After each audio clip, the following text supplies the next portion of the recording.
সংঘর্ষের সূত্রপাত মিরসরাইয়ের বারৈয়ারহাট বাজারে।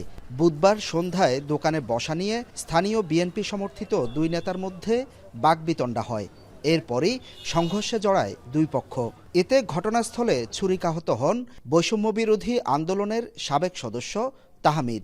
গুরুতর আহত অবস্থায় তাকে চট্টগ্রাম মেডিকেল কলেজ হাসপাতালে আনা হলে রাতেই মৃত্যু হয় তার। প্রত্যক্ষদর্শী ও তার বন্ধুরা জানান, তাহমিদ আন্দোলনের সময় মিরসরাই ও ফেনীতে সক্রিয় ছিলেন। মহিপালে গুলিবিদ্ধ হয় সে। এর আগেও বারৈয়ারহাটে একাধিকবার হামলা হওয়ায় তাকে সতর্ক করেন বন্ধুরা। তবে তাদের দাবি, বুধবার ঘটনা বিএনপির দলীয় কুন্দল নয়, স্থানীয় বিরোধ। 24 ঘন্টা হয়ে যাবে, কিন্তু কোনো পদক্ষেপ কোনো কিছু নিচ্ছে না। মিরসরাই থানা বলেন, জোরারগঞ্জ থানা বলেন।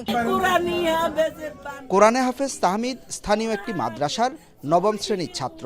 পরিবারের একমাত্র ছেলে তাহমিদ ছিল বাবা মায়ের শেষ ভরসা। বাবা আলমগীর পেশায় বাস চালক। এলাকায় কারো সাথেই বিরোধ ছিল না তার। খুনের ঘটনায় পুরো এলাকায় নেমে এসেছে শোকের ছায়া।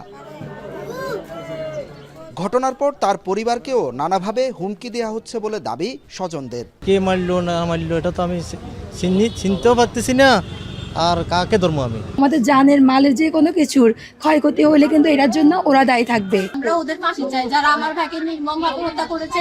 সংঘর্ষ ও খুনের ঘটনায় আতঙ্ক ছড়িয়েছে পুরো এলাকায়। হত্যাকারীদের দ্রুত গ্রেপ্তার ও বিচার দাবি করেন এলাকাবাসী।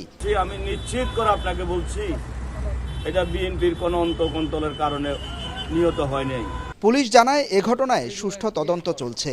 যে বা যারাই জড়িত থাকুক, সবাইকে আইনের আওতায় আনা হবে। যখন এই ঘটনা ঘটেছে সেই সময়কার সিসিটিভি ফুটেজ নিয়ে বিশ্লেষণ করছে এবং যারা প্রত্যক্ষদর্শী ছিল তাদের বক্তব্য নিচ্ছি। আমরা তাদের বিরুদ্ধে আইনি ব্যবস্থা নেব।